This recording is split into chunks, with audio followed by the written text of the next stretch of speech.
شروع اللہ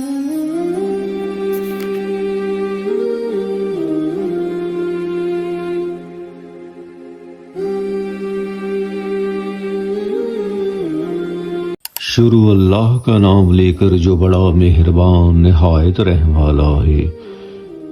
میرے پیارے ناظرین، پیش خدمت ہے ایک سبق آموز کہانی۔ جب مصیبتیں اور پریشانیاں انسان کو ہر طرف سے گھیر لیتی ہیں، جب اسے لگتا ہے کہ اس مصیبت سے نکلنے کا کوئی راستہ نہیں ہے، وہ مایوس اور نا امید ہو جاتا ہے۔ ایسا ہی ایک ہرنی کے ساتھ ہوا۔ وہ مادہ ہرنی تھی جو کہ پریگننٹ تھی۔ اس کے بچے کی پیدائش کا وقت بالکل قریب آ چکا تھا۔ جنگل میں ادھر ادھر گھوم رہی تھی اور کوئی محفوظ جگہ تلاش کر رہی تھی۔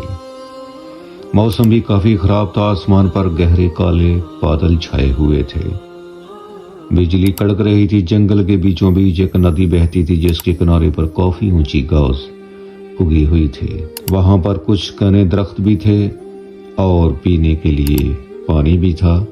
ہرنی کو وہ جگہ بچے کو جنم دینے کے لیے اچھی محسوس ہوئی، لیکن وہ نہیں جانتی تھی کہ یہاں پر کون کون سی مصیبتیں اس کا انتظار کر رہی ہیں۔ اتنے چلنے کے بعد ہرنی کو پیاس لگی ہوئی تھی۔ وہ ندی کے پاس آ کر پانی پینے لگی۔ پانی پینے کے بعد جیسے ہی اس نے سر اٹھایا، اس کا سانس جیسے رک سا گیا۔ ندی کے کنارے پر جھاڑیوں کی اوٹ میں ایک شکاری چھپا ہوا تھا جو اس پر نشانہ لگانے کی تیاری کر رہا تھا۔ وہ گھبرا کر مڑی تو اس کے بالکل پیچھے ایک بھوکا شیر اونچی اونچی گھاس میں گھات لگائے بیٹھا ہوا تھا۔ اس پر حملہ کرنے کے لیے بالکل تیار تھا۔ اس نے دائیں مڑ کر دیکھا، خشک اور اونچی اور لمبی گھاس تھی۔ وہ اس میں چھپنے کی سوچ رہی تھی کہ بجلی زور سے کڑکی اور اس گھاس میں آگ لگ گئی۔ اس کے بالکل سامنے ناندی تھی جس کے اندر مگرمچھ تیر رہے تھے، جسے پار کرنا اس کے بس کی بات نہیں تھی۔ اس کے درد کی شدت بھی بڑھتی جا رہی تھی، چاروں طرف سے موت بھی اس کی جانب بڑھ رہی تھی۔ وہ ہرنی پوری طرح گھبرا چکی تھی۔ اس کے ذہن میں کئی سوچیں گھوم رہی تھیں کہ وہ اپنی جان بچائے تو کیسے بچائے؟ کیا اس کا بچہ اس دنیا میں اپنی آنکھ کھول پائے گا؟ اس کی جان بچ سکے گی یا وہ اپنے بچے کے ساتھ اس آگ میں زندہ جل جائے گی؟ یا وہ بھوکے شیر کی خوراک بن جائے گی؟ اور یا پھر شکاری کا تیر اس کے جسم کے آر پار ہو جائے گا؟ یا پھر ندی کا تیز بہاؤ اس کو اور اس کے بچے کو بہا کر لے جائے گا؟ یا پھر وہ ندی کے اندر موجود مگرمچھوں کی خوراک بن جائے گی؟ یہ سارے سوال اس کے ذہن میں گردش کر رہے تھے۔ اس کی پریشانی بڑھتی جا رہی تھی۔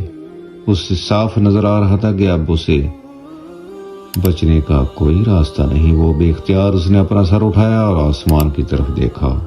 اس کی آنکھوں کے اندر ایسی بے بسی تھی اور اس بے بسی کے اندر دور کہیں ایک امید بھی تھی کہ کوئی ہے جو اسے ابھی بھی بچا سکتا ہے، جو ابھی بھی اس کی پریشانیوں کو دور کر سکتا ہے۔ پھر اس کے بعد جو ہوا وہ کسی معجزے سے کم نہیں تھا۔